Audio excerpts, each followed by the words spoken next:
साईं भगवत देवाय नमः। श्री हरि कनोबा बंबई के रहने वाले थे।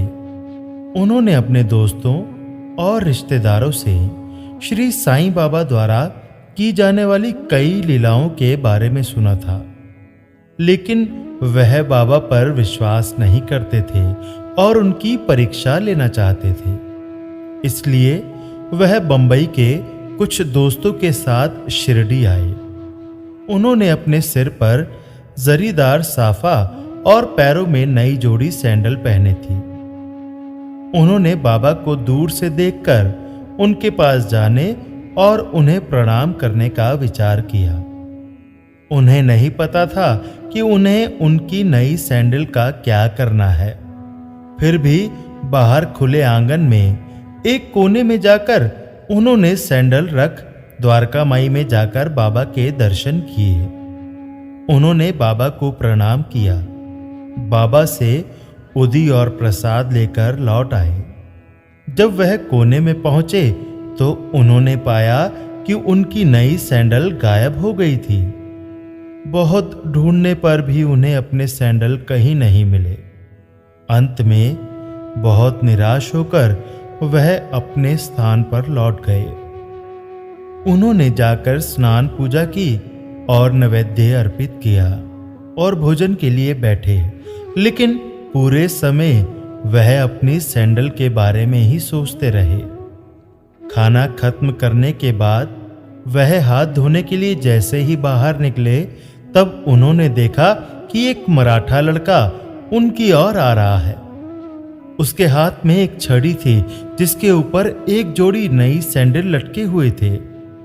उस लड़के ने हाथ धोने के लिए निकले लोगों से कहा कि बाबा ने मुझे ये हाथ में छड़ी लेकर भेजा और रास्ते में घूमते हुए हरि का बेटा जरी का फेटा की पुकार लगाने को कहा है, और यदि कोई इन पर अपना दावा करता है तो पहले यह पूछना कि क्या उसका नाम हरि है और वह का यानी कानोबा का पुत्र है, और साथ ही में ये भी देखना कि वह जरीदार वाला साफा पहने हैं या नहीं, तब ये सैंडल उन्हें दे देना।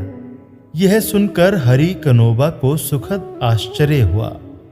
वह लड़के के पास गए और बोले, ये सैंडल मेरे ही हैं। मेरा ही नाम हरि है और मैं ही का अर्थार्थ कानोबा का पुत्र हूँ। ये मेरा जरीदार साफा देखो। लड़का संतुष्ट हो गया और उन्हें सैंडल लौटा दिए। हरि कानोबा ने सोचा कि उनकी जरीदार वाली पगड़ी सभी को दिखाई दे रही होगी, इसलिए बाबा ने भी देखी होगी, लेकिन ये तो मेरी शिरडी की प्रथम यात्रा है। बाबा मेरा नाम हरि और मैं कानोबा का पुत्र हूँ ये कैसे जानते हैं? वह वहां केवल बाबा की परीक्षा लेने के उद्देश्य से आए थे और किसी अन्य उद्देश्य से नहीं। इस घटना से उन्हें पता चला कि बाबा एक महान सत्पुरुष हैं। उनकी इच्छा पूर्ण हुई और वह सहर्ष घर लौट गए। सारे तीर्थ फिर लिए चारों धाम, एक बार शिरडी गए तो बन गए सारे काम।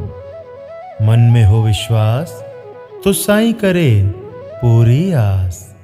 श्री सद्गुरु साईनाथार्पणमस्तु। शुभम भवतु।